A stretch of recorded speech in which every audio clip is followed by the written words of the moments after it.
Welcome back to the K&D Exchange, hosted by your boys KD and David. I'm KD, and I would like to introduce you to a new series that we're dropping called Stereo Talks. We're reformatting the podcast so that we swap our exchanges each week between us, so that now we only focus on one album per episode. And the hope is that we create more focused, tighter content, because you know us, if you've been listening, we love to go off on tangents and explore a whole myriad of topics surrounding the music that we're discussing. But that doesn't always get its just due. So now we're creating another series where we can flesh out those other topics and really deep dive into them without having to anchor to the album or music or artist that we are discussing for that particular episode. We're jumping on a new app called Stereo, which is a live podcasting app, and you can jump on, you can tune in live. We are going live every Thursday, 8 p.m. to discuss a myriad of different topics. We're picking a topic for each week, and we're just going to go in, and you can jump in as well. Leave your voice notes, and we reply in real time, and we all steer the conversation together. If you're not able to tune in live or you missed the last one, you can go onto the app. The shows will stay on our profile. Alternatively, we will be uploading each show into our regular podcast rotation. So grab the Stereo app, sign up, follow us both. Follow me at KD94, that's KAEDEE94, and David at D_A_RENOIR. We hope to see you there every Thursday, 8 p.m. So yeah, enjoy.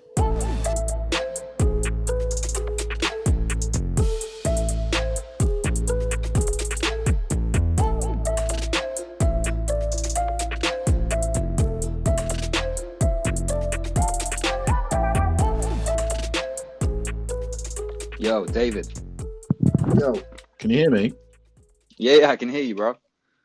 Cool. Okay, cool. All right. Can you hear me? Well, I can hear you. Okay, could you hear me before? I could hear you before. Yeah. Okay, give me 1 sec. Okay. Take your time. A few technical shit, but it's all right. All right. I don't know if you're having the same issue as me. Like, I'm just talking to my phone. Like, I'd like to do it through my headphones. Yeah, I'm trying to do it. Can you hear me like when I talk now? Yeah, man, for reals. I can hear you quite easy.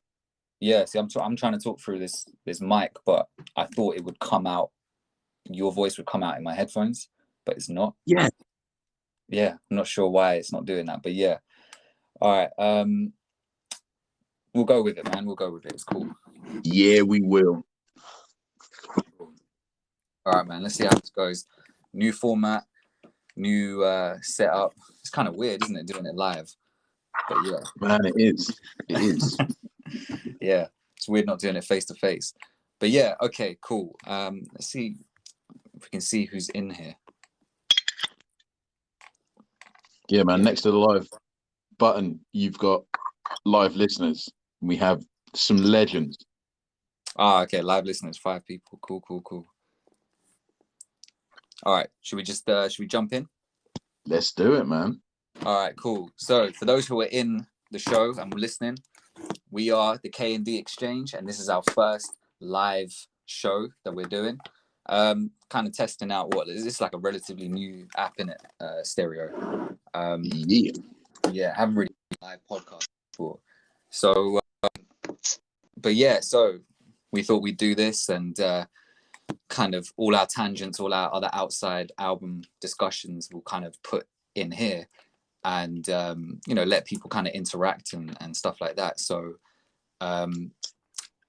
today we're talking about female rappers, and not even just female rappers, but I guess just women in hip hop, kind of who we're checking for, kind of how they're perceived in the culture, etc. All that good stuff. So yeah, let's get to it. David, who are you checking for who's a rapper who happens to be female? So very recently, like I went back and listened to Rhapsody's Eve album, and yeah, man, you kind of reminded me a few episodes ago about her, because you just basically said, like, it's not even that she's a top tier like female MC, she's just a top tier MC, and exactly. She's excellent. So yeah, it's a really yeah, it's excellent, and I think she's just awesome. And also, doesn't she feature on Prime too? She is on Prime Um, too. Yeah. yeah, I mean, she's just excellent. I do like the way that she just raps in a way which makes me think. Mm, yeah. That's it. She raps in a way that makes me think. And gives perspectives on things that I don't really think about, and I think that is also testament to the differences in the genders. Just the way that she would perceive stuff sort of has to make me think about the way that I perceive stuff. But yeah, how about you? Who are you checking for? Yeah, well, just to piggyback off of what you were saying, I agree with that whole thing about because even on that Prime song, she's playing the role of the woman trying to, is it like she's trying to understand Royce's perspective, or she's trying to give a different perspective to Royce about how you'll brag about this to your boys and all this sort of stuff, but you're not thinking about how I feel, and if I did the same thing, you wouldn't be, whatever. I think that's what that I haven't Yeah, heard it in a long time. it's Um, she's saying that, like, you say that you show loyalty to your boys, but you go out and you're like gang banging. How are you showing loyalty to me, sort of thing? That's it. Yeah, that's Yeah, it. And that's interesting because hip hop is a male dominated genre, right? Still to an extent. So, we only tend to really hear that side of things, and we don't really account for the other perspectives. And I think Rhapsody is also on Buster on the but new Buster Rhymes. Can't say it. The new Buster Rhymes album, right? indeed. Yeah, Yeah, and it's kind of similar where she's trying to understand his perspective about, and she's like playing the mum who's not letting him see his child or anything like that.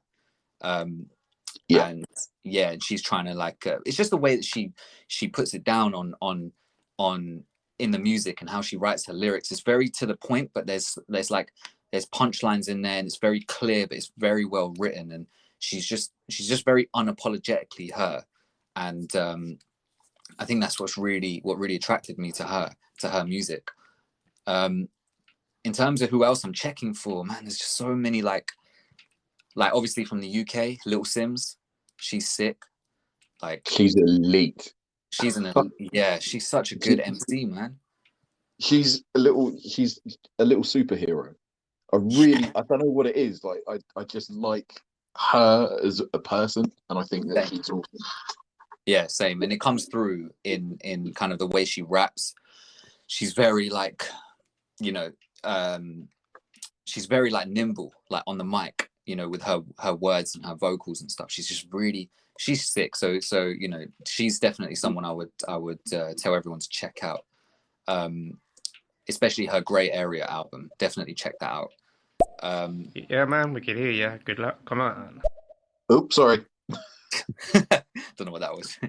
That was my mate John. He's one of my oldest and best mates. Love that guy. Well, did you hear what he was saying?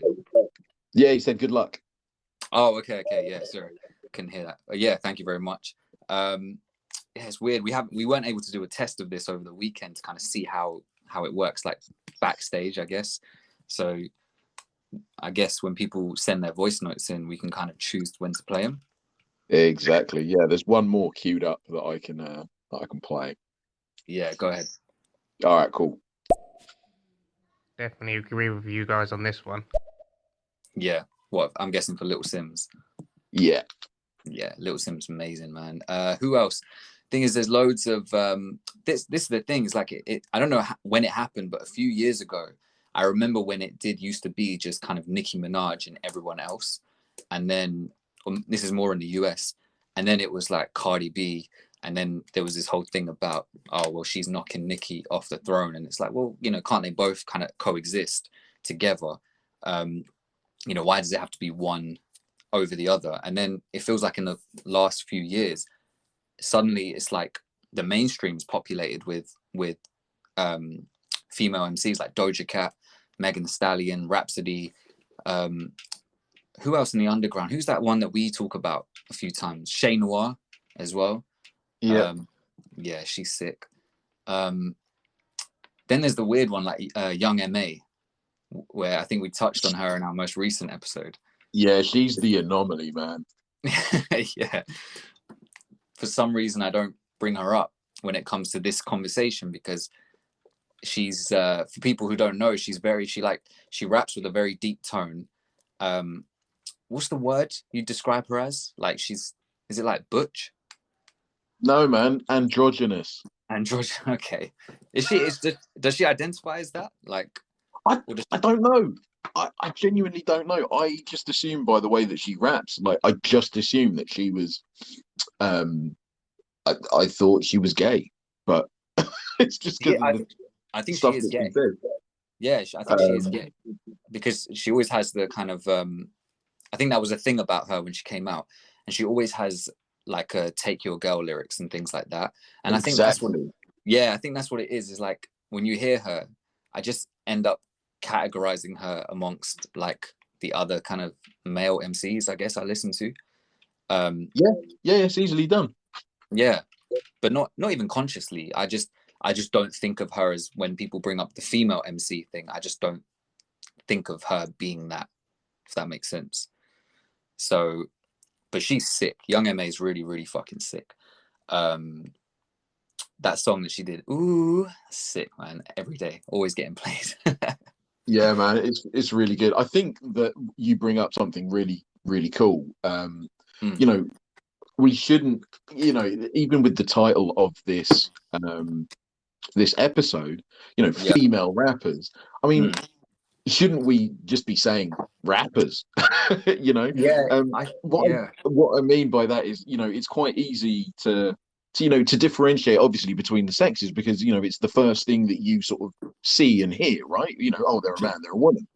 But when it comes to top tier rapping ability and song compositions and beat selections, rhyme schemes and things like that, I mean, there have been ladies throughout the hip hop timeline that have just done it and done it so well that maybe don't get the recognition and love that they deserve. And it's quite, hopefully we're moving into a more enlightened time, a more enlightened period where we can just celebrate the female rap experience by just saying you're just a top tier MC, not you're just a top tier female MC. Do you know what I mean? Yeah, for sure. Because even when labeling this thing, I didn't really know. It's like I didn't really know how to write it. It was like rappers who happen to be female or rappers who happen to be women, or obviously, for the sake of conversation, I guess we have to kind of label it just to know what we're honing in and talking about. But you're right. I agree with you. Like what I hate the term femc as well. I don't know if you've heard that or seen people say that. Only you. I've only heard that from you. Yeah. What, just now? No, you said it. Oh goodness, like a few weeks ago, and I was like, "Femc." Okay. Never thought about it like that.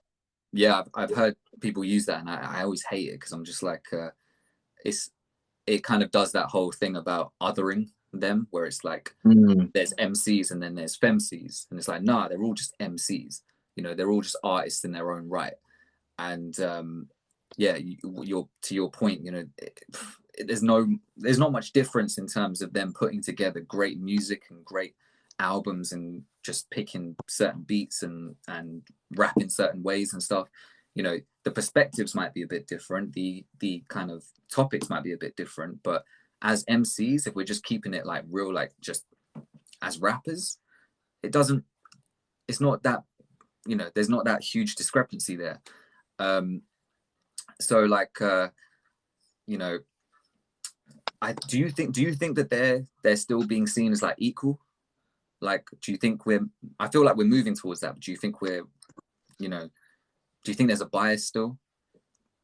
I don't think we're getting to the equality stage of things. I think if anything, like artists like Cardi B, Nicki Minaj and them, they kind of muddy the water because it becomes more about like, how sort of, how sexy can they make themselves on the video, for example.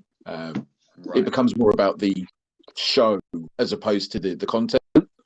Right. So I think, they overshadow a lot of the real MCs, like the real rappers real ladies of hip hop, you know.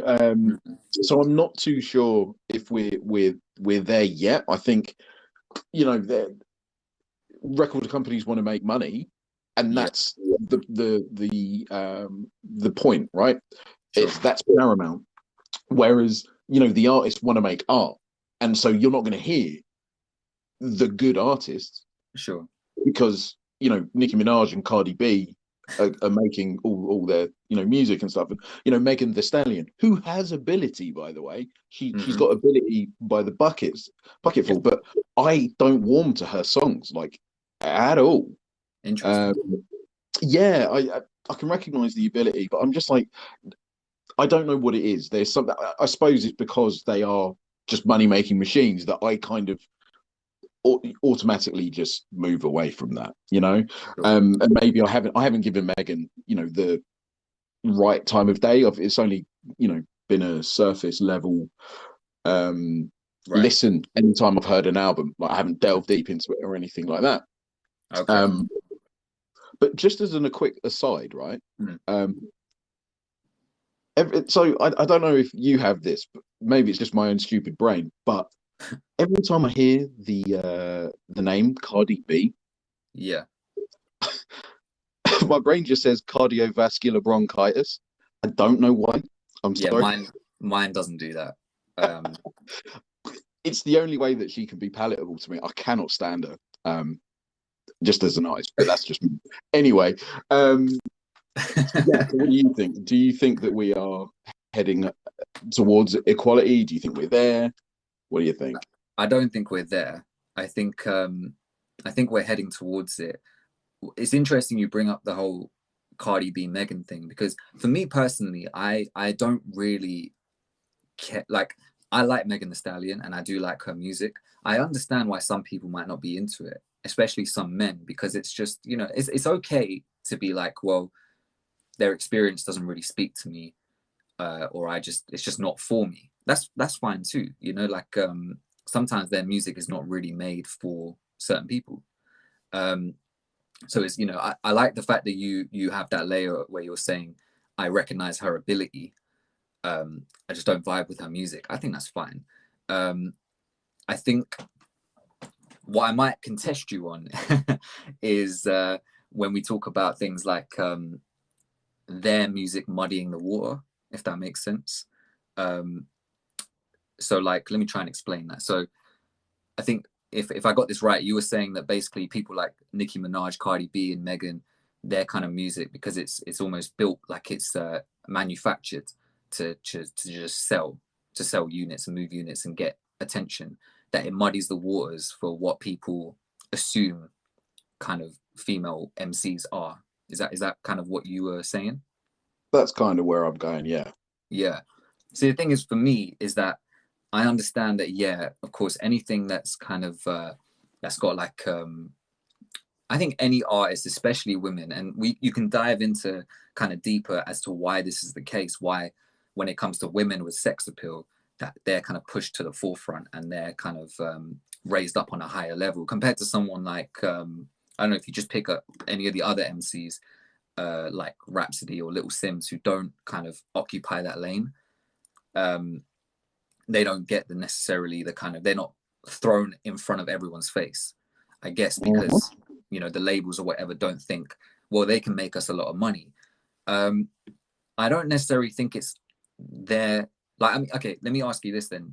Is it their fault? Is it Nicki's and Megan's kind of fault? Is it not fault, but is the responsibility on them for muddying this water, or is it out of their control? Are they just being the artists that they want to be and they're just making the music they want to make, and it just so happens that the industry is kind of corrupted and tainted and only focuses on a certain part of their art and exploits that? Or, you know, would you say in an ideal world they wouldn't be even making that kind of stuff? Like, what I don't know if I made myself clear on that, but Yeah, you have. It's not on anybody. It's not incumbent on anybody to tell another person what to do, especially like when it comes to artists. You know, when I was, you know, playing in bands and stuff, and John, who's here, he was, you know, we played in like a couple of bands. Like he was always my bass player, and Sure. I was the guitarist, right? Right. There would be hardly any like there would be no time at all for me to just turn around and be like, John, play this, that, play that, whatever. I'd play a riff, and then John would carry on and do his thing, and then we would make music together, right? Sure. So it's not incumbent on anybody to tell anybody else like what kind of direction they want to go in and whatever. And especially if you're trying to like talk to the juggernauts that are Cardi B and them, they'll tell you straight to your face, like, sod off. You know? Exactly. So they're actually doing what they want to do, mate. And you know, maybe there's industry pressure. I don't think that they don't strike me as weak-willed people. They strike me as, I want to do this and I'm going to do it. So you know, it's not you know their fault that they are, you know, so popular and money-making machines in that sense. They're doing what they want to do. The money and the influence that they have is just a consequence of doing what they want to do. Sure. Yeah, I think I agree with you then on that. Because yeah, you're right. Because, you know, even someone like Megan, you know, she just seems like how she is in her music seems like how she is in general. Like I've listened to some of her interviews. I've watched some of her interviews and stuff. You know, and same with Nicki. Like they and Cardi B especially. She's very transparent about who she is.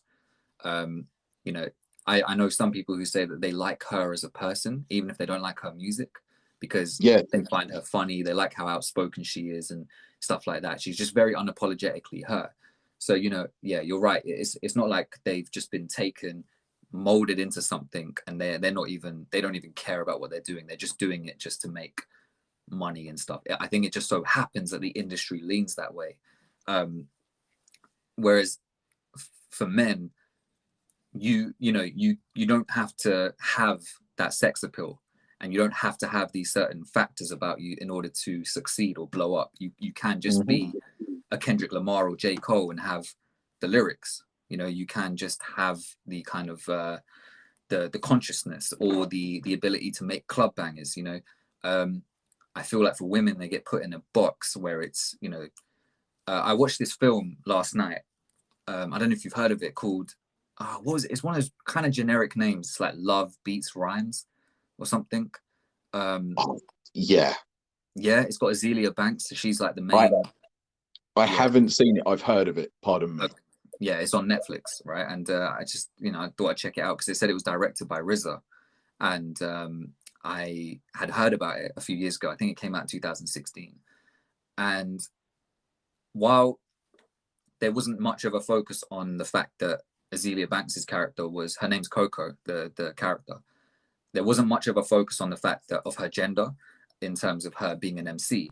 The premise of the film is more about if poetry and rapping are the same thing. And that could be a whole other topic. But her and her group, she's the only like female in her group, but she is basically, she confronts the group and says, you know, I don't know if we can keep doing the same thing that we're doing. You know, we need what you call it, you know, we need to kind of do this, we need to do that, otherwise we're not going to blow up. And I feel like that's what a lot of kind of women will go through, right? If you choose to be the conscious lyrical type, you know, you may get some kind of success, but it's maybe a bit harder compared to if you, I don't know, do the cliche of, you know, having whatever people will say, like, oh, having no clothes on, going on stage with no clothes on and acting like a prostitute and all that sort of bullshit, right? Would you agree with that? Do you think that that's kind of? Oh, bro, you cut out a bit there. Okay, what? I cut out. Yeah, but no. In all fairness, I think I got the gist of it.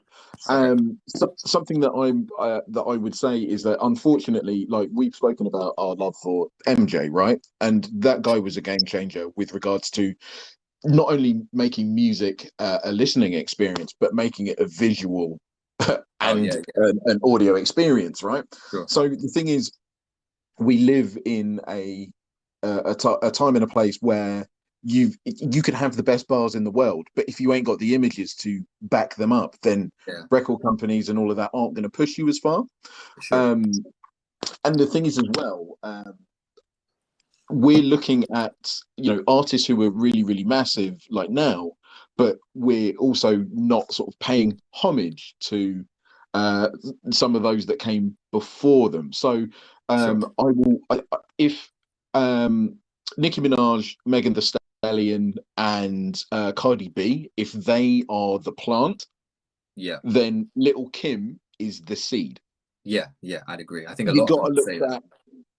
Yeah, you got to look back because, you know, she came out at a time where I was quite young, and I understood what, you know, the appeal was. She was somebody that rapped like a man. She was like aggressive, abrasive, but then she was also, you know, a lady and feminine and, you know, good looking and stuff. Oh, we've had a voice note come in. Okay. We'll get hold to on one sec. Do you think the lyrically blessed and real ability female MCs get lumped in with the guys because the female MC category tends to be populated with women that are quite happy to dance around in their underwear and get a pass for not being as gifted as others? Good question. Like, we kind of glossed over it, but the answer is, yeah, I think so. Like, you know, the conscious people are always going to be overlooked by those that make money, I guess. You know, Britney Spears will always make more money than, I don't know. Yeah, I don't know. I can't think of an example, but I know. I can't think of anyone at the time that was out. Leanne Rimes. There you go. Yeah. No, I get your point. Yeah. I do think that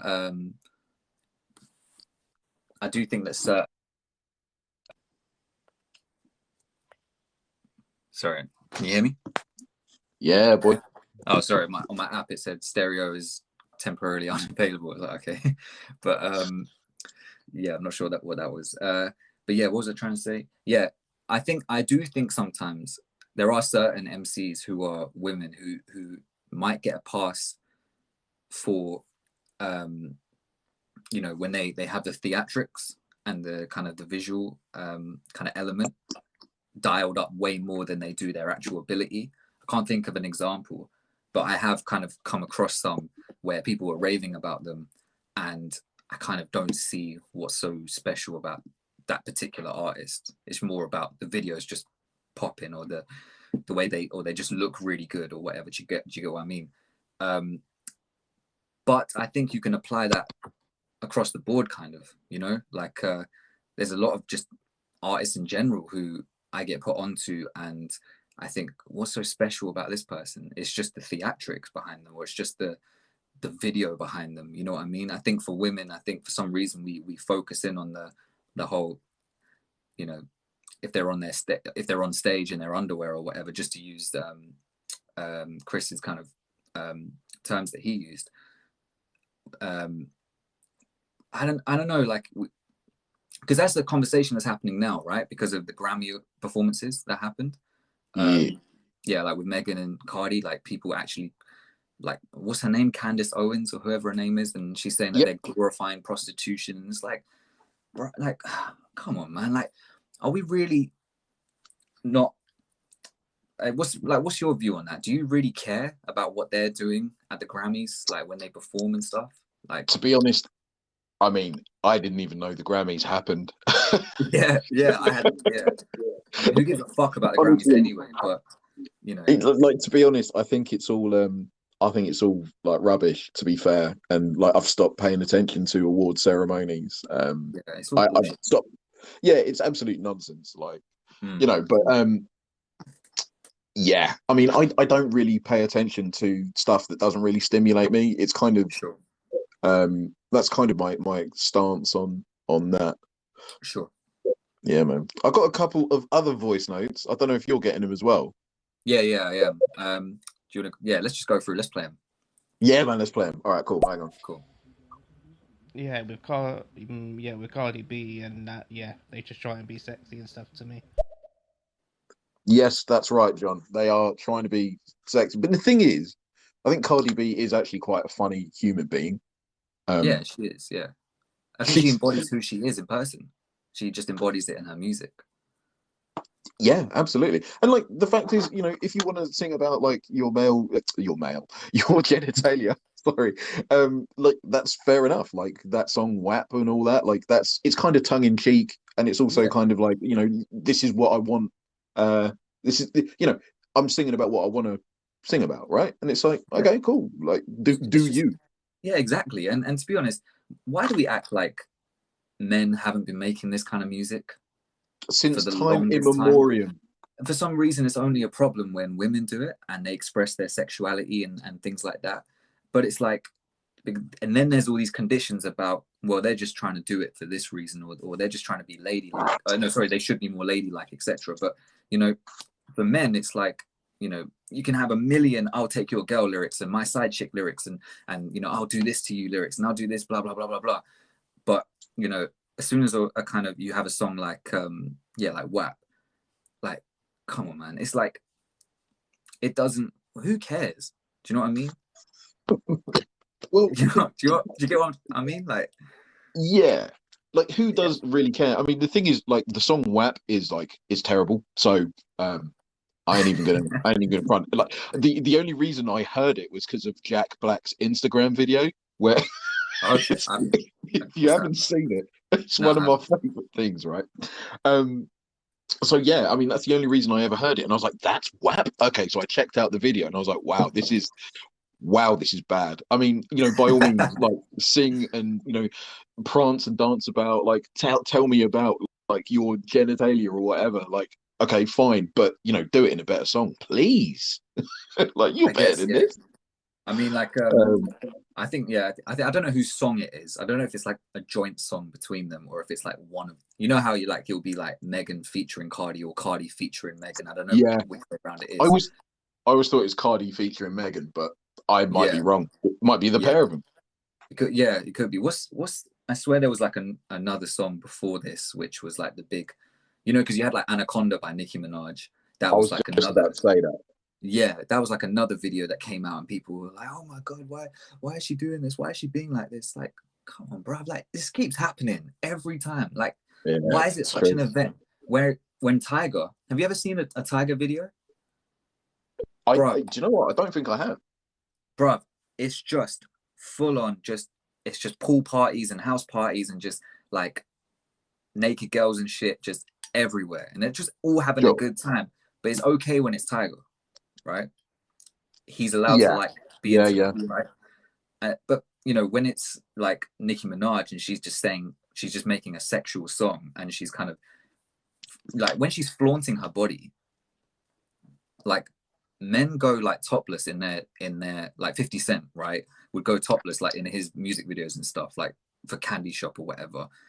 And it's like it's not seen as an issue, really, right? But Mm. then for some reason, if Nicki Minaj kind of flaunts her body, it's like a bit shameful, or it's like unladylike, or it's like you're glorifying the wrong things. And it's like, bro, can you not see like Yeah. Double the standard. irony? Yeah, the double standard, or it's not the irony, yeah, the double standard here. And yeah, I mean, like Megan has a song on, I can't remember what the name of the album is or the mixtape, but she has a song called Sex Talk. And like based on what you were talking about, like, oh, if they want to talk about sex or their genitalia or whatever, just do it better. I think that's a good point to make, because you're kind of adding that layer of, well, they can talk about whatever they want, but then that doesn't necessarily, that still, you still have to make good music. You know what I mean? There's conditions. Yeah, me not liking the song doesn't mean that I am anti you expressing yourself. I mean, we talked about Eminem in our recent episode, which hasn't come out yet at the time of this, us doing this. But we mentioned about how it's cool, like you're expressing yourself, you try to do something different, or you talk about this or whatever. But like the Revival album that he put out, but that's not an excuse for it not to be executed well or not to be done right. You know what I mean? Correct. Like, yeah, you can say, you know, people will make this excuse for him and be like, but it was so personal. It was so, you know, he laid his heart out. He was talking about political things and he was talking against police brutality. It's like, fine, the music still has to be good. You know, you can't get a pass for that. And, you know, I think it just works across the board like that. But I feel like I notice when it comes to rappers who are women, when they do enter that arena, there's more of a like focus on whether they're just trying to account for a apparent lack of skill by being overtly sexual and things like that, you know. Whereas there are a lot of bad men MCs, man, and all they talk about is the same dog shit over and over, right? Lil Pump, Migos, Catty 6ix9ine. Need I go on? It's like, those are some of the worst examples, except for Migos. I do like the Migos. Screw Migos. Nah, Migos is hard, man. What are you talking about? Migos for the win. All right. Do you know what? I did want to ask. We're getting voice notes, man. Hang on. I'll tell you what, man. Let me do the voice notes. That could be my job. And then I have a question that I'd like to ask you as well. Let's move this on. All right, let's do the voice notes. I think one's from Johnny. Queen Latifah as well, Dave. Oh, good shout. Yeah. Great shout. Great shout. Hey, don't forget about Snoop Dogg's videos. Snoop Dogg's videos are pretty funny. Fuck. Yeah. What did you say? Snoop Dogg videos? Snoop Dogg videos, yeah. That's right. That's true. Exactly. You know, and he was one of the people who came out and said that, you know, that he was kind of criticizing WAP for its themes or its, you know, what they were doing. And I can't even remember exactly what he said, but it's like, come on, man. Like, you were doing the same shit. Yeah, man, for real. It's double standards. Unfortunately, when it comes to the you know, the feminine, you know, we're dealing with a patriarchal society, right? And a patriarchal facet of society is rap and hip hop and I guess music in general. Because what's quite funny is that say like in metal bands and stuff, like in metal, you know, a lot of emphasis is given, you know, to men because there are more male metal bands and stuff. But there are a couple of female, you know, either female led bands or all female bands that are like just as aggressive. It's just a little bit nuanced. And I think men have to kind of, well, I think that society just needs to sort of get a grip of itself, really, and understand that there are more than one ways to sort of coexist and more than one sort of story that we want to hear. And this is why I love, like, that's why I've really been getting into like Little Sims and Rhapsody and stuff and listening to them, because they got a story to tell me, and I'm fully receptive and I will listen to that. But you know, as I sort of said earlier on as well, you know, one of the things that sort of takes me out of the music by people like Nicki Minaj and them is the fact that it's so sort of in your face and so sort of commercial, I guess. And I've always been a person that's like, you know, I'll prefer the underground, but sure. But that's across the board, though, isn't it? That's not really to do with their because of their gender, you know. So, you know, agreed. Yeah. But I was just using it for this. No, for sure. I'm agreeing with you, because I'm saying that you're just saying that in principle, right? Because I know from our discussions that you're kind of not into that thing anyway, right? So that kind of on the nose, commercialized kind of music anyway. So yeah, I can understand that. You know, it's like I'm wondering if you made a good point about because I was thinking about like homosexuality and stuff within hip hop and how that's kind of treated still. Like that can be its own topic that we should look into. But and one of the things you brought up like a different genre about like metal and stuff like that, because I was thinking, well, you know, how is homosexuality still viewed within hip hop?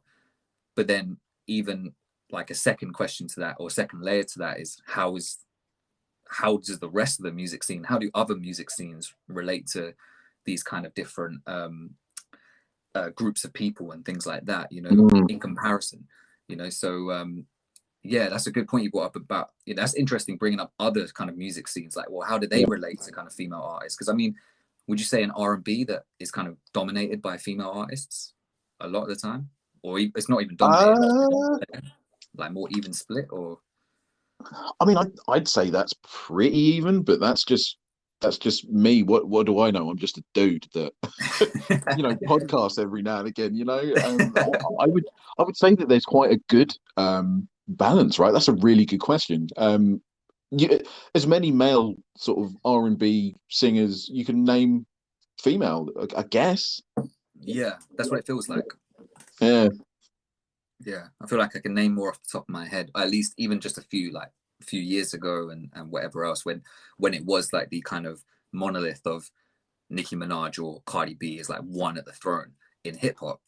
When it came to R&B, there was no, like, to me, it just felt like there was a lot of, you know, I could name Bryson Tiller in the same breath that I could name Summer Walker and whoever else, like Kalani and you know, just who now they're eluding me, but whoever else, right? Whereas in hip hop, it's like, oh shit, like, yeah, oh, who do I listen to? Oh, Rhapsody, Little Sims, Armani Caesar, blah blah blah. You know what I mean? Like, it's still, there's more, but still, if you zoom out, it's still a bit disproportionate. I see what you mean. Yeah. Should we All get to right. this voice note? Yeah, mate, we'll do it. Hang on.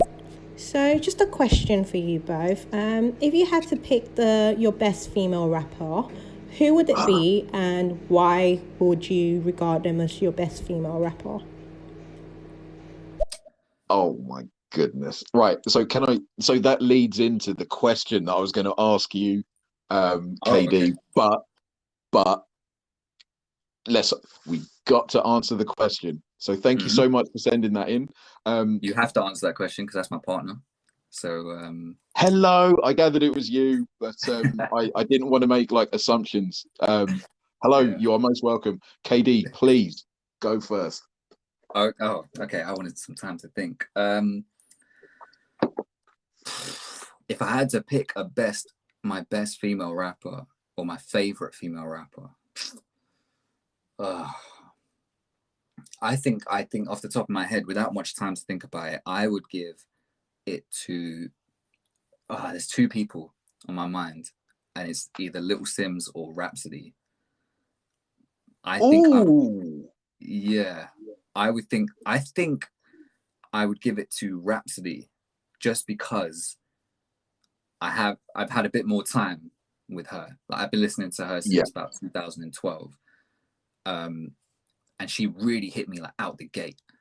You know, like I didn't even back then, I wasn't really regarding her as like, oh, okay, that's cool, it's a new female MC. It was just, she's sick, and she just ends up in rotation. And every time she dropped something, I was there, I was checking it out, and she's just gone from strength to strength. She's just got better and better. And, you know, she has that kind of intrinsic trust that we talk about. When I see her name on the feature, when I see that she's dropped something, I'm there. You know, I'm going to check it out. Yeah, I love her vocal tone. We talked about that as well. Like, I love the right kind of vocal over hip hop. And when it comes to women, obviously there's going to be different ranges that certain men aren't going to hit, right? Because there's going to be different voices. Men and women do have have different vocal registers and stuff like that. So unless you're Lloyd, and then you don't know. Yeah. Or you're young MA, right? Obviously, there's no hard and fast rule.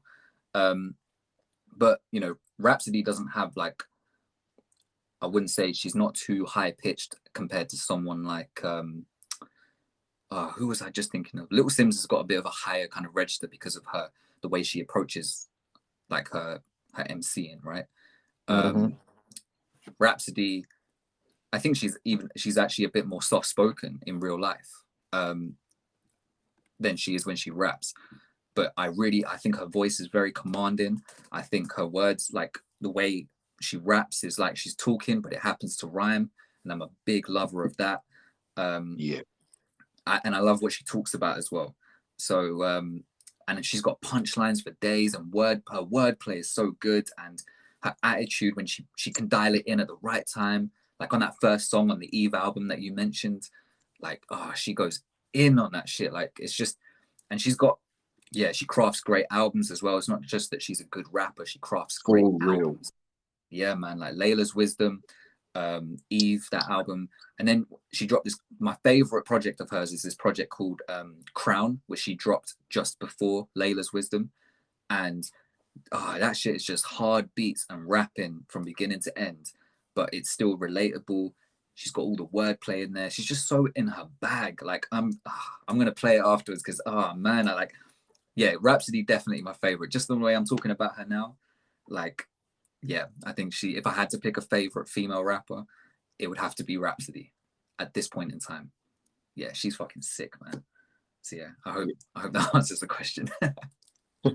Cool. What about you? Oh boy. For me, there's only one answer from the time that I saw it. So a little bit of story time. It's David's story time. So I was about 10 or 11, and I was around my I think I've spoken about my Uncle Ken and Auntie Linda, and basically like their music taste is impeccable. And I remember they had like either cable or Sky or whatever. Anyway, there was like a music channel on, and there were 3 young people that were doing a bit of freestyling. Sure. And those 3 young people happened to be the Fugees, and the first person they let freestyle was Lauryn Hill. And as a young kid, you sort of learn things right through osmosis, sort of like it's unspoken. So the a lot of the hip hop that I was listening to, or sort of coming into contact with, was very much like male dominated. So it was like NWA. It was early 90s, right? So you could hear like NWA, Naughty by Nature, like guys like that, Rakim, Run DMC, whoever, right? And it was all male orientated. Sure. And I remember seeing Lauryn Hill rap, and it was like a really eye-opening moment. Like, oh my goodness, like women can rap too. Like I'd never thought it wasn't that I didn't think that they couldn't. I just never seen it. But then it was the confidence, the clarity, the subtlety. Like I didn't know, emotionally and intellectually what she was going on about, but I knew I liked the way that it sounded. And then like obviously like with albums like The Score, and that came out and she's rapping on that, and I'm like, this woman is a bona fide rapper. It's not a case of her being a lady, it's a case of, oh actually no, she's top tier MC. I love her. And then she did like the Miseducation of Lauryn Hill, and you've rapped on oh my goodness, she raps on a couple of tunes, and I've just forgotten what those tunes are. There's Do Up That Thing. That thing. Oh my goodness me, and I can hear it as well. I know what you mean. What are the other tunes on that? She does a lot of singing, right, on that album? She does a lot of singing, but she does a lot of rapping. Like honestly, she's one of the best vocalists like ever, and she was the lady that opened the door for me. And I think she's one of the. She doesn't have the body of work basically to say that she's like the best to ever do it, but for me, I think that when it comes to ability, clarity, aggression, being succinct, craftsmanship, when it comes to the rhyme schemes and that, you ain't getting better than Lauryn Hill, like for me personally. And she was the best rapper out of the blimmin' Fugees as well. But anyway, do you think just a little side question, do you think because people always mention Lauryn Hill, but then they have to like mention the fact that her discography, like you said, is quite small, like it's what, 1 or 2 albums, and that's not including The Score with the Fugees, so that's what 3 albums. Do you think that actually helps in terms of kind of her legacy? Because we've talked about legacy a few times now, and how sometimes if your discography keeps going on but it loses its quality after a while, it can maybe be a bit damaging. Do you think that kind of helps her? I do think it helps her, but also at the time she was fire. Like, dude, like she was the Swiss Army knife of music. She could sing, she could rap. Like not many people, and she could do both. Not just well, incredibly well. Sure. She was, and the thing is as well, like it was the authenticity that got me. And then Right. I started to realize that there were other rappers like at the time, like who were female.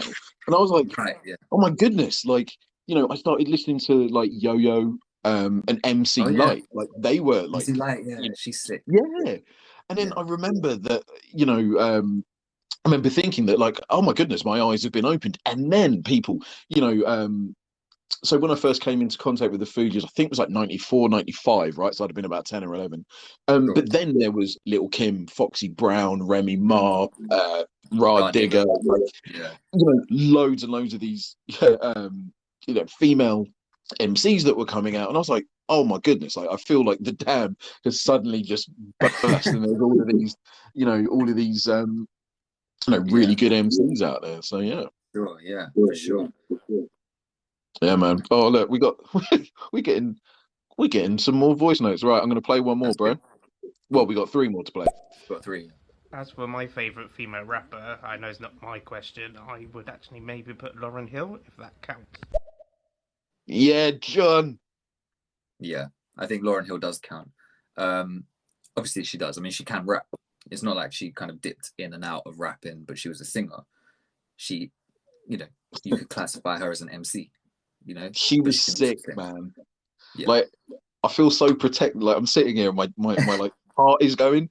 Like, I feel so protective of her, man, because I'm like, no, she's top tier. Like, I don't care what anyone says. So yeah, let's play the next one. Yeah, let's bring it up. Yo, what's up, man? Have you heard of like centuries and that?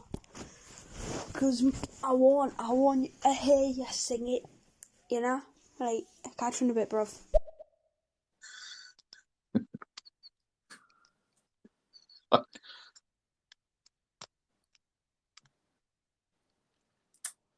Yeah. Hello. Yeah, I didn't really catch. No, neither did I. And I don't know how to play it again. I think it goes after it's played. No. Daniel, can you send that in again, please? Thank you. And then, last one. What are your guys' thoughts on the likes of Chica, No Name, Snow the Product, Kamaya, the next wave of underground ones looking to break through? Fuck, that's a great point.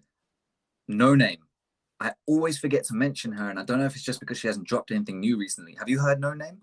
Yeah, I have. Yeah, she's so good. I can't believe she's on the first time I heard of her was, I think, on the Sincerely Detroit album by Apollo Brown. I think she's on that. Is she? Interesting. Oh, I think so. Okay. Oh, somebody might be correcting me. I know that she's on an album anyway that I've listened to. Or is it Prime? No, I don't think she would have been on Prime. I don't think she's on Prime. No, I do think that it's Sincerely Detroit. I think she's on there. Yeah, so again, somebody that sort of opens your eyes to just new things that you've not thought about. Intellectual stuff. I really like it. And her delivery is very, like, I remember, what was I don't know if you remember what the first album was called. It's slipping my mind, but it had that painted album cover. Do you know what I'm talking about? It came out 2016. Wait. Hold on. Let me just call it out. Yeah, there's this handy little tool. Yeah. Called the internet. Telephone. That's it. Telephone. That album it's got her painted on there, and there's a skull on top of her head, and she's holding some flowers. That's a great album. Like, it's so, I don't know how to say it. It's so unique, and it just gets you in your feels. Like, you have to. It's heavy. It sounds soft on the outset, but it's heavy. And in her you got to sit with it. It's heavy. You have to sit with it, and it really makes you kind of view life in this different lens. And I rinsed it when it came out, and it's kind of hard for me. We talked about that Wretch album, which is kind of hard for me to go back and listen to that now, because it's like it lives back in 2016 now for me. Sure, it lives with that KD. This is one of those albums that was in that kind of rotation, that it kind of lives there. you know, maybe I could give it another spin and bring it back now, but you know, that, yeah, she's so layered with what she does. I like her really relaxed, kind of almost behind the beat sonically kind of approach, where she's not trying to project too much. She's just doing this kind of poetry type thing. And yeah, I always loved, like, before this album came out, I was gunning for an album from her, because every time I heard her feature on something, she was so like succinct and so on point, and it's like every line and every word counted. She was on, I heard her on Acid Rap by Chance the Rapper when that came out. And that was the first time I heard Chance the Rapper, and she was called No Name. There was something else.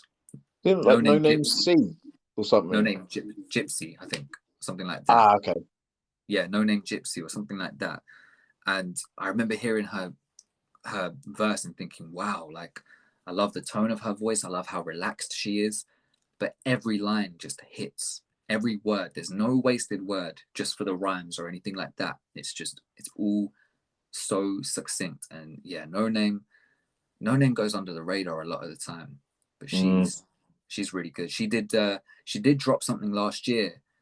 She dropped these songs called like Song 31, Song 32, which are really good. And then she dropped Song 33 last year with Madlib.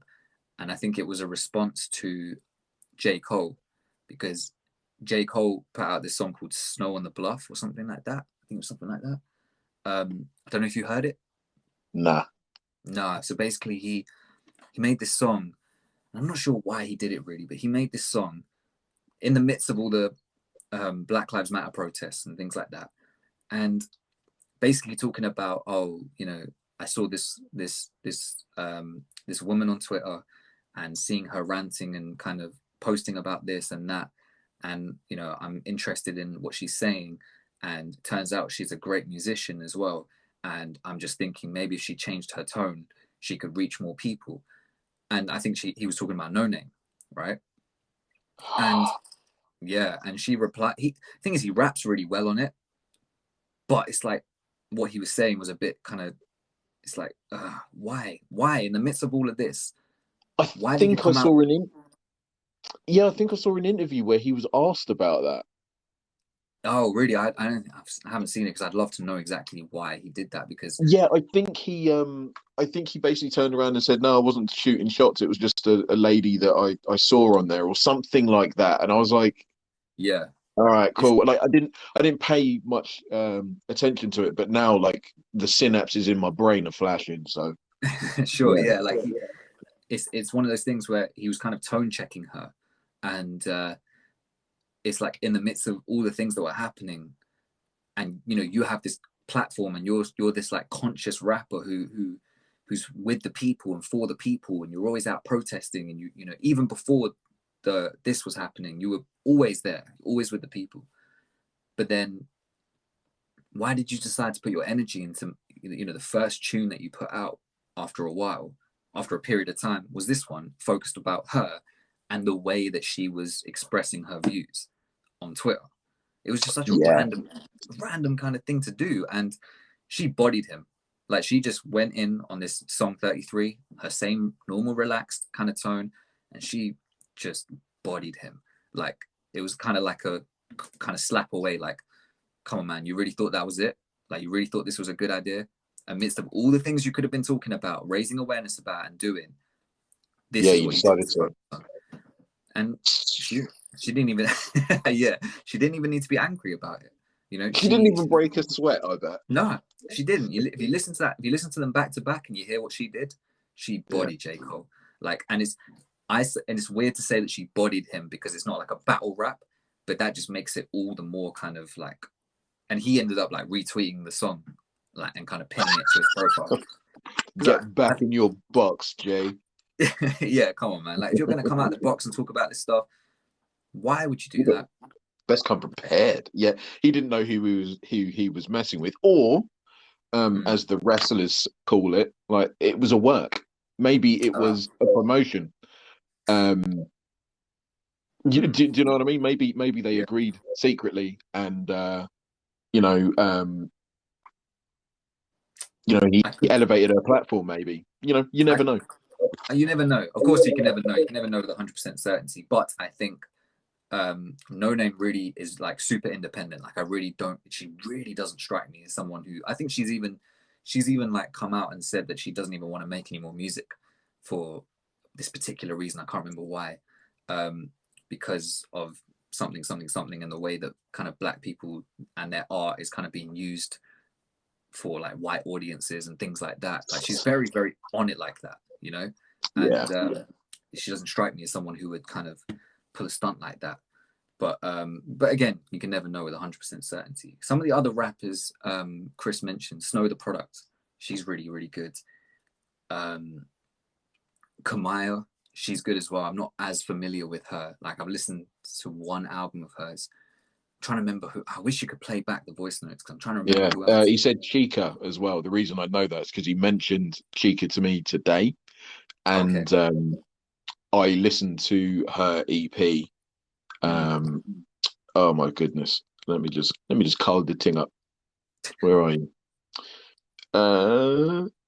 Is it worth checking out? Oh yeah, it's called Once Upon a Time. Like I think it's wicked. Like I really like it. Oh, I've heard of her. Yeah, I've heard of her. Yeah. I'd never heard of her. He was just like Chris is kind of like my guru, really. When it comes to music, like he's just like, oh, you should check this out. I'm like, how do you know all this? Like anytime I make a discovery, right? Like I was like, oh my god, I found this guy called Benny the Butcher, and he's like, where have you been? And I'm like, oh, for God's sake. He's already a step ahead of you. You know what I mean? I'm Luke Skywalker, he's Yoda. But anyway, I got one more voicemail, mate. Let's do it. Let's do it. Don't forget Missy Elliott, best of all time. Oh, how did we forget? Shit. How did we forget? You know what? Like earlier on, I've written like a list. I've got it here. Oh my goodness! Yeah, Missy Elliott, the brat. Like, well played. Yes, absolutely. Missy Elliott, one of the best to ever do it. She's fantastic. But I think the thing with Missy Elliott, like I lump her in the same sort of bracket as Busta Rhymes, where obviously they're hip hop and R&B. But I find that those two, especially like at the time, like the early to mid 90s, they were bigger than music. Their aesthetic was so weird. Like they were artists who happened to be rap artists. Like, do you know what I mean? Yeah, I completely agree.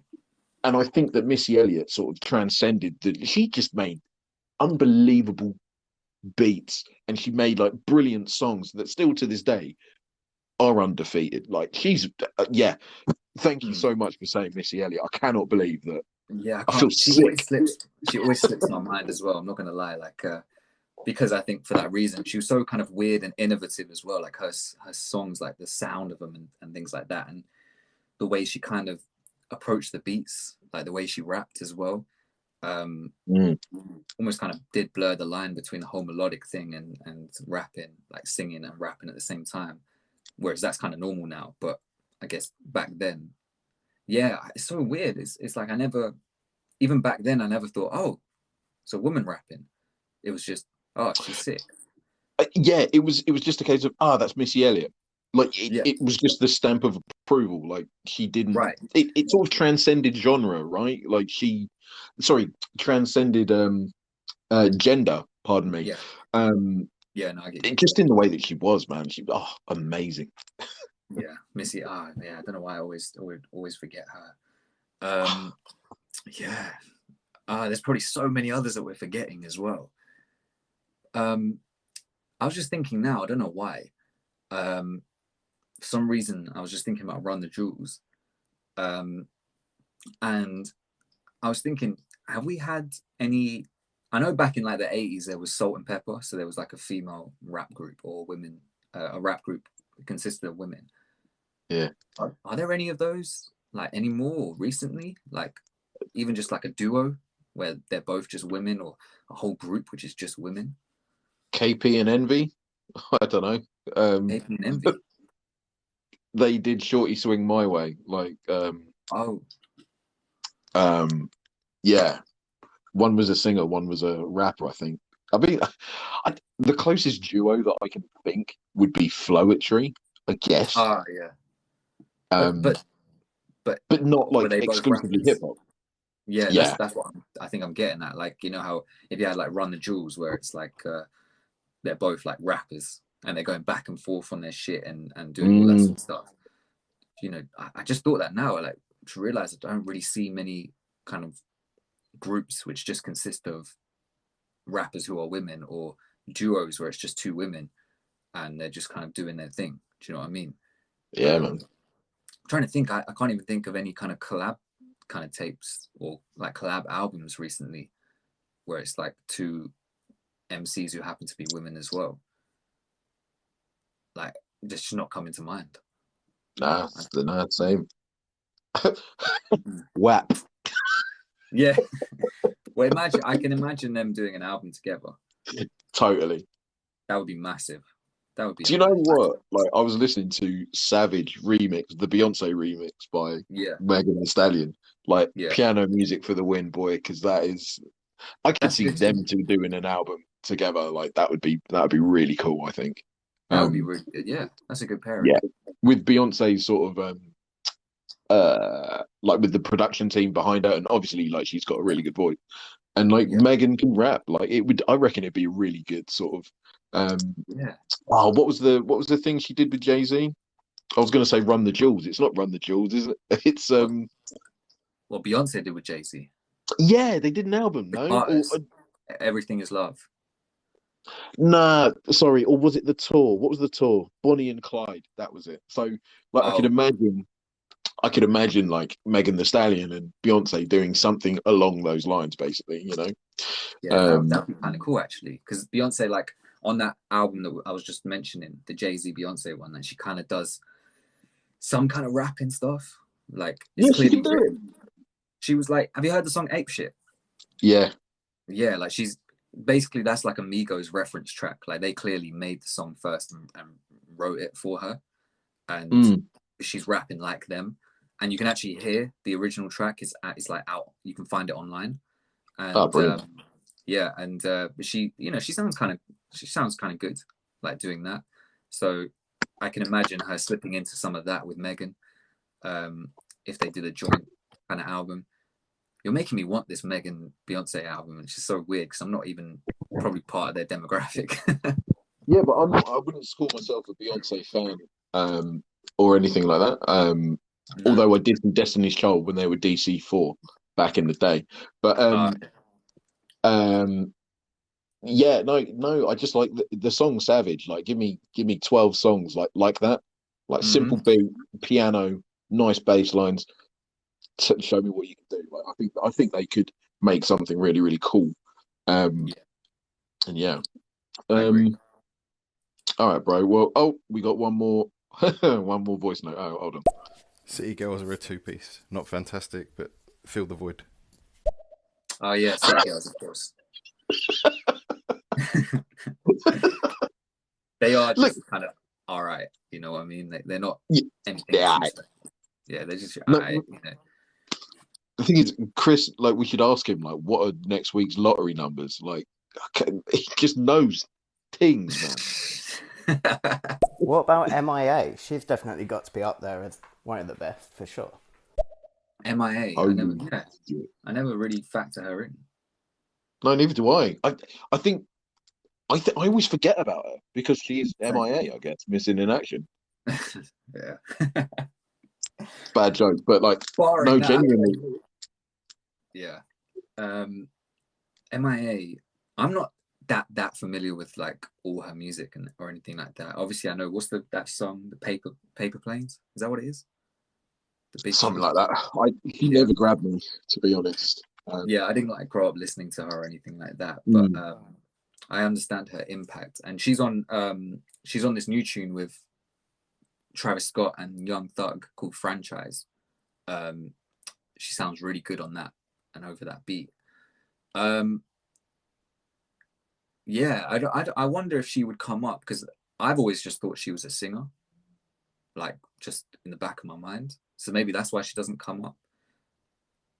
She's kind of got like the not on that same level, but like the Missy Elliott kind of syndrome, where you don't see her as like a rapper. Or Maybe, yeah. yeah, I ain't too familiar, to be 100% honest. same. Yeah, she's got this like documentary out on Netflix, which I keep meaning to check out. But and she's like from her background is, she's not, is she South Asian? I'm not sure. Or she's like Sri Lankan, so I don't know, something like that, which is not really that a group of people that's very prevalent within kind of music, or at least popular music. So, you know, that's quite kind of an interesting perspective to look at it from.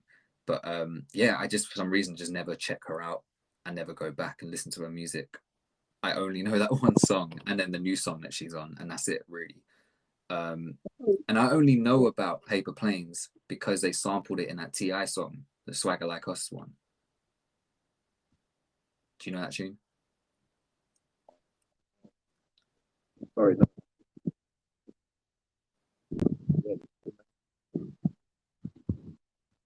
Yo, David. Yo. Can you hear me? Sorry, you were muffling. Yeah, you were just muffling out for a bit. Oh, sorry. No, I was saying that I was actually. No, I hadn't heard the song that you'd spoken about. I was actually like researching about MIA, and she's from Hounslow, Yep. and that's where me and John went to school, secondary school, and yeah, Should be digging her up, man. I probably saw her out and about, mate. Yeah, she's repping your ends, man. Wow. MIA, best of all time, man. GOAT, greatest to ever do it. Yeah. Your favorite rapper right there. Your favorite Hounslow rapper. Yeah. Well, there's only one of them, and that's her. Yeah. But no disrespect to her. I'm just not familiar with her enough with her music. But this will probably spark me to actually watch that documentary and kind of get a better understanding of it. Yeah, man. All right, we've got another voice note came in. JP. Yeah, don't forget about the rappers and the riflemen, Dave. Oh, no. So the Rifleman was a pub that we used to frequent when we were underage. Right. When I say underage, like 15, 16. So Sure. the less said about the shit that went down there, the better. I can't believe my friend is bringing me out. So you know what? just bringing me out, you know. Yeah. Yeah, man. So what? Well, I'll tell you. Who was down at that park? Sorry. What, were there female MCs at that park? Well, no, there were females at the pub that we were trying to impress that we just hadn't, because we didn't have no game back then. Right. Okay. Some of us still don't, but some of us being me. So, but yeah. Anyway, less said about that, the better. Jesus. Fair enough. Yeah, man. Yeah, I'm not sure. Kind of, I feel like we've actually talked quite a bit on this topic. I'm not sure if there's anything kind of. Yeah, have we missed anything? Yeah, if we haven't really explored anything, I think we obviously we can't touch on every single artist that's out there. Although, another female artist. It's an artist called Alora. She's up and coming. I know her personally as well. Oh, cool. So if anyone's listening to this, go check her out. She's got a new song dropping tomorrow as well. So yeah, that just came to me now. Apart from that, yeah, I mean, we talked about how people view kind of women, if they have a bias within the genre, being over-sexualized, you know, like, do you think, I mean, we did talk about this, right? Like the kind of split between if you decide to be more conscious or more lyrical or whatever, or basically not even that, if you just decide to not be like overtly sexual, you're kind of having to work a bit harder to break through into the mainstream compared to if you do choose that route. That's kind of something that's very much unique to women within the genre. We kind of touched on that. Yeah. Now, I think that actually, yeah, go on. Sorry. Well, I was just going to say, just as a quick point. I think that it's because, like, and maybe this is because, like, I'm a heterosexual man, but I just think that ladies are aesthetically more pleasing to the eye, right? Well, Than I guys, would like, say that as well. you know. But and I think that that's what makes it easier to exploit the kind of sexuality and stuff. And Right. that's maybe why ladies are sort of pointed down that route a lot quicker than, well, a lot more easier than guys would be. Because guys, you know, what can you do? You can build your muscles like 50 Cent, but you wouldn't say that he's the most handsome man in the world. Like, you can't have it all, sort of thing.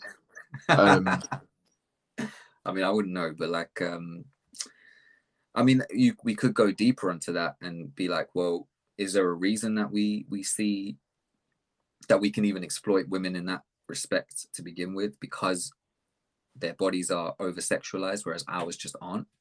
Do you get what I mean? Yeah, I mean, I just think that, you know, it's just a shallow thing, really, isn't it? It's just aesthetic. What looks better? What is more pleasing on the eye? And it's usually a lithe, scantily clad female. Female. I was wondering what you were trying to say. I was like, what the fuck?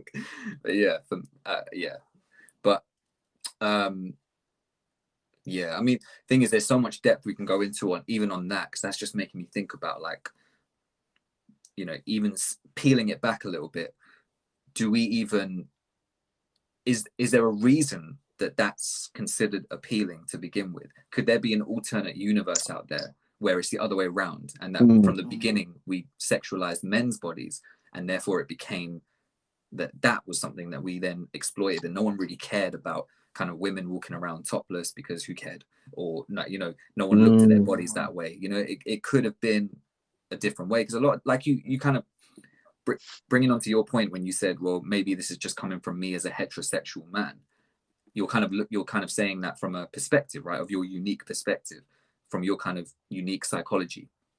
And you know, that's formed from young, from outside influences and the way you grow up and the media you consume, which a lot of it is out of your control. And, you know, a lot of the time it's unfortunate we do sexualize women's bodies more so than we do men's bodies, right? You know, young boys don't have to worry about running around topless or in their shorts and stuff, and you know, stupid things like showing like their legs and stuff like that, or showing their upper bodies, because it's, you know, it's not considered offensive. But when it's girls, you have to be careful for some reason. You have to, you know, and that's because we sexualize that for some reason. So maybe it could be that it's, you know, I think that ties into why then women are the ones who get exploited when it comes to things like hip hop. Because I mean, hip hop is male dominated. It's been very misogynistic for the longest time, because obviously it's a reflection of our society as well. And yeah, and I think that's what it kind of comes down to. There's still this uphill battle to fight, which is, you know, we talked about in I think our last episode when we were talking about the Gets album, and we were talking about racial bias and things like that, and we talked about prejudice and how, yes, there was overt racism. We've kind of moved on from that, but although it still exists, but now there's like the deeper psychological built-in deep racism that we now have to kind of work through and break down and destroy. Basically, the fight isn't over yet. So I think while we're still making strides, there's still that kind of, we still need to look in and understand that kind of deeper part about psychology, which is, well, why is that even sexualized? Why are we even sexualizing that in the first place? You know, like why is that even an avenue? Like, why is it that women who rap have to, when they are overtly sexual, why does it have to be that they are reclaiming their sexuality? You know, 50 Cent was never had to reclaim his sexuality. You know what I mean? He never had to reclaim his body and be like, this is mine and I own it. It's like, it was a given. It was a given from the beginning. You know, he's on like his first 2 album covers. He's just topless, and no one cares. They use that to his, in the club video, in the candy shop video. It's all used like, you know, yes, he will get that female attention as well, but it's kind of a given that it's just, yeah, he's dressed like that, or he's not dressed like that in this sense. and it doesn't matter. But I think this is on my mind because I don't know if you saw it, but there was this guy in India. I don't even know who he is, but he's targeting women who wear ripped jeans as setting a bad example for young girls, because they're showing too much skin. And I don't know if you heard about it, but I literally just saw it before we came on this, and it made me start thinking about, wow, like this stuff is really deep rooted. I think that's what it. Yeah. To be honest, I think that it's a little I think it's a little deeper than what your question is very, very deep. Like, when did it start? Where does it come from? And what we're witnessing is, I think, hundreds, if not thousands of years of progress to get here. I think that it may have been hardwired in like ages ago. I mean, we know that say, for example, like the Mona Lisa painting, we know that it's a painting of the chick, but we don't know how it was perceived at the time, right? We don't know if that was an overt, sort of sexualization of a normal lady. Like we don't know if that's not been going on since the beginning of time. I'm not really too sure.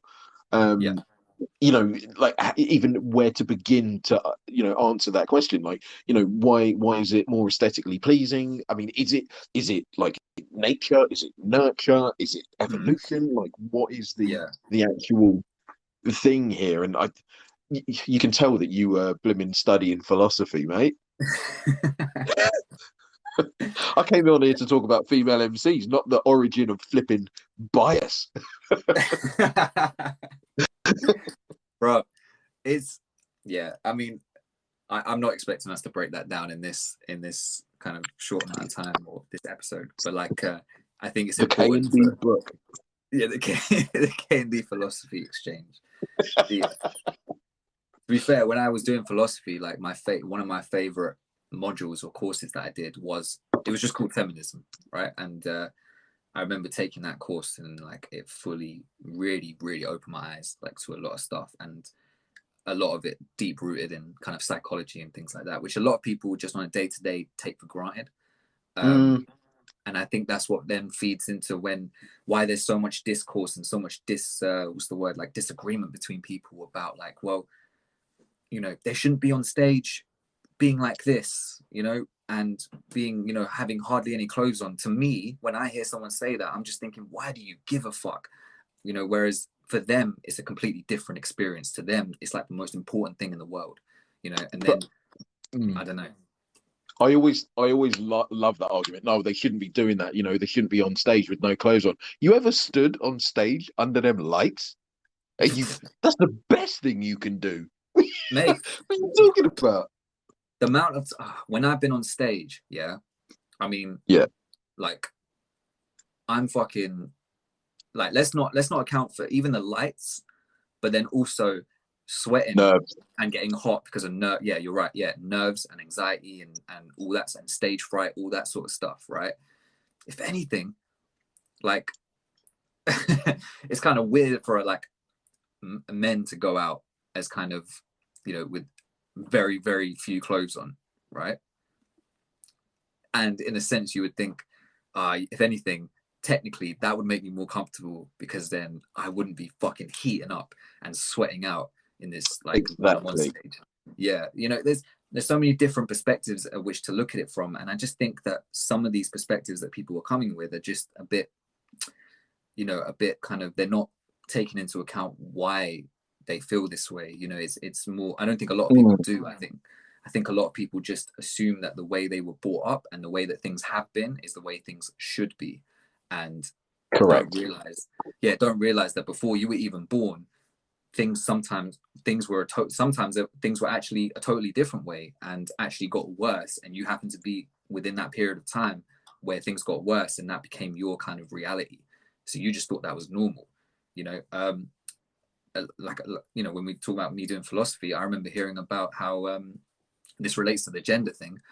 I remember one of my lecturers showing us what kids used to wear to school back in a certain period of time, and boys used to wear like a light red or red kind of clothing, light red, close to pink. Girls used to wear blue. And then at some random point, they just switched it around. And yet you'll still have people. Yeah, you'll still have, and then, you know, I'm not sure, I can't remember, this was like 5 or 6 years ago, right? So I can't remember exactly what we were talking about or the time frames he was talking about. But I hear people in 2021 or 2020, whenever, right, saying, nah, man, girls, you know, boys shouldn't wear pink. Girl, you know, blah, blah, blah, blah, blah. And it's like, what? Like, and they won't question it. They won't question that kind of bias that's in their head. They just take it as standard. They just take it as fact.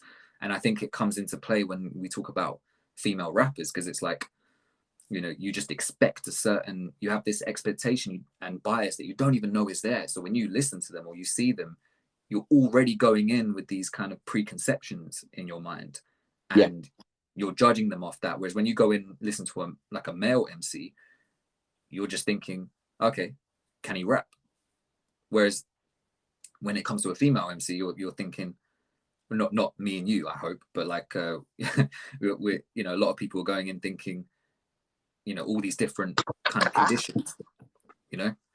But yeah, man. But I think it's a case of degrees of separation. Right. So, for example, like whenever you've got like, say, a UK MC, right? So we did Lowski not so long ago, right? Yeah. Lowski. So for me, my degrees of separation are very, very small. So black guy, English, male, right? So already he's got me on 3 counts where, all right, I'm going to pay attention. Now, can he deliver on his, you know, rapping and stuff? And like, is his album good? Cool. So there's a connection there. Whereas I guess if say, for example, like let's take Iggy Azalea, for example, right? I don't really know if she's a good MC or not. I don't really, I've never really listened to her music. I've heard a couple of tunes. But like there's a degree of separation there, right? So Caucasian, female, Australian rapping in a US like deep southern drawl, like all of a sudden there's 4 degrees of separation there. So it becomes harder to bridge the gap, so to speak, right? And I think that's maybe I'm just making this up right now, but I think that maybe that's, I guess, why people have such barriers, because they don't identify the degrees of separation, but they don't also want to bridge those gaps, so to speak. No, I agree. I think I think a lot of people don't want to address that part, because I mean, it's either they don't know it's happening. That's another thing. I mean, the whole point of it being like an unconscious or, you know, kind of deep rooted bias or barrier is that you don't know it's there. Or they just don't want to. They just don't want to address it. With Iggy Azalea though, she's a fucking culture vulture, man. Like that's a whole nother topic. Because like I want to, one of our topics I want to do is like talking about not rappers who are women, but rappers who are white, or at least just not black. And at what point, how do we distinguish those who are culture vultures to those who are, you know, why are some accepted and some aren't, etc. You know. Listen, man, like that's do you know, that's a really good topic. I'm just, spoiler alert, I'm gonna go in on Fat Joe, because like you are not black and you should not use the N-word. Like, don't you dare. You, Tekashi 6ix9ine, the only non-black person, the only non-black person that I know of that got the pass was Be Real from Cypress Hill, and I don't know who gave him the pass, but it's okay when he says it. Does he use it much? Like, I'm not as familiar with Cypress Hill. Yeah, mate, he does. He does a few times. There's a song called "Bomb Biddy Bye Bye," and it's one of my favorite Cypress Hill tunes. And he uses it there, and I'm like, yeah, I'll let it pass. I've always wondered why Fat Joe was able to use it, but every time he says it, I actually want to, I actually just want to slap the taste out of his mouth. Like, no, Fat Joe, no. You can rap, but you can't say that. Yeah, because he's a really good rapper. That's a shame. Yeah, he is. Yeah. And he seems like a top dude as well, but it's just like, nah, you can't say that word. Like, I can't believe nobody's pulled him up on it and been like, don't say that in front of me. But anyway, that's just me. But we will definitely dive into that. Yeah, man. on that topic. We should definitely do that topic. Yeah, I think that'll be a really good topic. Why did I mention that? Oh, because we were talking about biases and like barriers and things like that. Yeah, but it's not only, but also like it's not only in hip hop as well, right? Like, look how many DJs are females, famous DJs that are females are in that do drum and bass and stuff. Like, it's again patriarchal. More males do it. I can rattle you off like loads of male like DJs. I can count on, well, I can count maybe about 10 DJs who are female that are like, you know, and I'm sure that there are a myriad of amazing DJs who I don't know who happen to be female. And it's the same with like bands and stuff. Like, you know, I've been in bands with singers who were just out of this world amazing. There are many bands out there that have,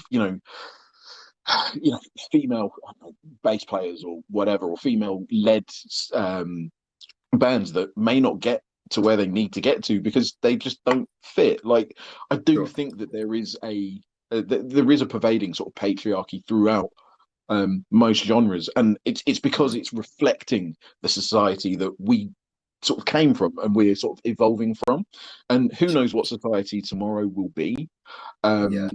But let's just hope that, you know, through conversations and, you know, compassion and empathy, we can actually get to a place where we're like, oh, okay, cool, like you're an MC who happens to be a female, or you're a DJ who's female, but I'm not going to grade you on just your femininity or your gender or what you identify as. I'm going to grade you and like respect you for what you can do. And like we get into that point now, I think. I think we're getting closer to it. We're getting closer to it. Whether we ever get there, I don't know, because, you know, maybe the sun will explode before that happens. But who knows? Man? Like, we just don't know. Yeah, but on that, I think that's a good note to kind of end, a good uplifting note to kind of before we all die and sink into oblivion. We've been a K&D exchange. Good night. Well, we've got one voice. Before we go though, Brian, we got one more voice note, and then we're going to call it. Cool. Right. I got a weird question. Is there any transgender like female rappers around? I was thinking that. Fucking John, yeah. I think I don't think there are any. Why do I feel like I've heard of one who is trans? But no one off the top of my head. So I think that's another kind of sectional group of people that kind of still have to make their way through into the genre, you know, because it's going to happen. It's got to happen. In all fairness, that's a minefield in itself, because again, it's like the degrees of separation that I spoke about earlier on. Sure. I think that going to probably be the toughest battle to be accepted. I think that's going to be really, you know, and it won't be people like you and I, KD, who will talk about it. It's got to be people that are in that situation that talk about it and, you know, raise the, you know, bring the artists through and stuff like that, you know. I mean, because that is a story, you know, it's something that I don't know a lot about. It is definitely something I, you know, would like to learn a lot more of. And like through the medium of music, I don't think you've got, you know, I don't think there's a better educator, really. For sure, Tell your story, you know, like you know, it's got to be the most scary thing to, let alone identify as transgender, but then to, you know, release music after that. Boy, that would take a special type of person. Yeah, within a scene that's like very kind of just about getting over like female rappers and gay rappers as well, right? I mean, I just typed in trans rappers into Google, and even that is bringing up, like, it's defaulting to LGBTQT rappers. So like Kevin Abstract, he's from is he from Brockhampton? I don't know, but I think he is, but he's gay. Do you know I Love McConan? Yeah, that song, I'm Going Up on a Tuesday. Nope. He's gay. These guys aren't, I don't think any of these guys are transgender though, so I don't think you know, any, or at least any of these names I haven't really heard of, so they're not mainstream. But yeah, wow, yeah, 11 transgender and non-binary musicians you need to know. So that's not even like honing in on MCs. That's just musicians. But yeah, so because I was thinking of young MA, because you keep referring to her as like an androgyn. What's the word? Androgynous? Androgynous, yeah. But I've never looked into that as much. I know that she's like, I know she's gay, but yeah, I don't know what she identifies as. Like if she identifies as trans or as a and I don't want to make the assumption that just because she acts more masculine in her music that suddenly that means that she is trans or that she wants to be a man or anything like that. But you know, because there's levels to this shit, you know. So don't want to assume anything like that. But yeah, that would be interesting actually, seeing kind of hip hop reflect the culture, and the culture, because the culture reflects it. You know, the culture takes from hip hop, and you know, hip hop is kind of the kind of prime needle mover at the moment. But it also reflects kind of the culture as it is. So, you know, it reflects society. Reflects Definitely. society. Sorry, yeah. It dictates. Feels like it dictates the culture. Reflects society. Agreed. Yeah. So agreed. Yeah, I'm sure we're gonna see. I don't think like music is ready for it, because I don't think we are in a place to sort of accommodate that battle as well. Do you know what I mean? I think that there's quite a few historical things that are going on. So, you know, BLM, and now, you know, there's the topics of, you know, the safety of women in the UK. You know, there's a lot of things to be sort of championing and speaking about. And I do think that, you know, transgender issues does get sort of swept under the rug a little bit, because obviously, you know, the UK, you know, Parliament is falling apart, you know, COVID-19 running rife, and this and that and the other, and all of a sudden, you know, I don't think, you know, John's raised a really good point, and thank you so much for that. But I don't think like the scene, any scene really, like music, is quite ready for that yet. Maybe in 10, 15, 20 years we're going to see, you know, brave people come and tell their story and share their experiences. For sure. But yeah, I just don't think we're ready just yet. I personally don't think we're ready either, because I mean, as a society, we're definitely still kind of breaking through that, accepting the idea even of transgender people and things like that. And you know, people just aren't willing to do the research. You know, like I said before, you know, it's understandable. You know, sometimes you just don't have the brain capacity to really care about everything, you know, or to deep dive on everything.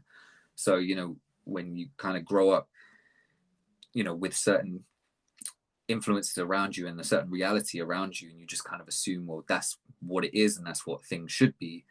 And, you know, whereas young kids now growing up, it's going to be very standard for them that if, you know, there's transgender people, you know, there's certain words we used to call those people back in the day that they will probably never hear about unless it's like in a history lesson about, you know, how fucking backwards we were back, you know, back in the day, you know. So like you know, that it's I think a lot of, you know, you're right, we're still even trying to push through that in society. So seeing it in hip hop, it's going to be, at least in the mainstream, is going to be, I think, a bit of a while for the scene to catch up on that. Yeah. I mean, I mean, bringing it back to the female rappers, we've only just got out of the whole Nicki Minaj, Cardi B, who's the champion, who's the throne of the female rap scene and whatever. I mean, we've only just kind of broken out of that. You know, it feels like now that there's all these, now it's like the mainstream is not dominated, but has loads of women who are rappers, or rappers who are women, you know. Whereas just a few years ago, it was just Nicki, and then it was Nicki and Cardi, and then it was tension between them, and that was it. Whereas now there's so many of them, it's not homogenizing to just there can only be one. So, you know, we've just about broken through that barrier. So yeah, I mean, then we're gonna have you know, more gay rappers, more trans rappers, more whatever rappers. It's going to take some time, I think. Yeah, it's going to take a while. But the thing is as well, like, just to round all of this up, I guess the main sort of driver for making music, and especially in hip hop, is is trauma. And I think that like that kind of trauma is expressed, and demons are expunged, and healing can be done when people create, who have the ability to create music which shares a story, right? For example, we know the roots of hip hop and stuff, and I find that, I don't know if I've heard this somewhere or if I came up with this myself, but back on the slave ships and stuff, like slaves would sing songs, and do their would be drumming and stuff, and through the songs and through the common language, bore the seeds of insurrection and rebellion, and not being happy with your lot. And then I sort of find that that kind of tradition is kind of permeated through into hip hop, where it was very much like black people weren't slaves or anything like in the late 70s, early 80s, but they were unhappy, socio-economically, politically, they were sort of marginalized. And then so rap became the cauldron by which people could sow the seeds of rebellion, and outcomes, NWA, fuck the police, and all of a sudden people are talking about race and all of this. And then it's grown from then, to speak about broader issues. We've got female MCs, we've got way more sort of expressive artists and stuff. And then now the next phase is the gay rappers, the LGBTQ community, for them to share their stories. And maybe they won't share it through hip hop, maybe they'll share it through I don't know, maybe they'll be the next Daft Punk or something like that. But and to be honest, we don't even know what hip hop will look or sound like by that time either, so it may be easier or harder for them to come through. You never know. There's no linear kind of pathway towards what we're talking about. Yeah, man, for real. That was cool. I think that's a good. That was good. That's a good kind of note to wrap on. I know we said that already, but yeah, this is the thing. We can talk forever. All right, cool. Let me do my wrap up thing then, I guess. Yeah, man. All right. Well, listen, to you, absolute legends, thank you so much for tuning in. Thank you for sharing the show. Thank you for your input and questions and stuff. This has been, this has been awesome. Just to talk. Boom, boom. Yeah, this has been absolutely amazing, and thank you guys so much. Honestly, I couldn't be happier. So yeah, man. I mean, we'll be here the next week, same time, 8 o'clock Thursdays. We'll have another cool topic to talk about. Maybe it'll be fallout from the podcast episode that we drop on Tuesday. So keep your mind and your eyes open for that. For sure, man. Facts. And thank you for people who dropped in their voice notes. It really helped add to the conversation. And real. Yeah. Take us out of our little tunnel vision at times. So, definitely. If you made it this far, blessings, as we always say. This has been the K&D Exchange live on Stereo Talks 1. Yeah, let's get it. Sweet. Peace. Peace.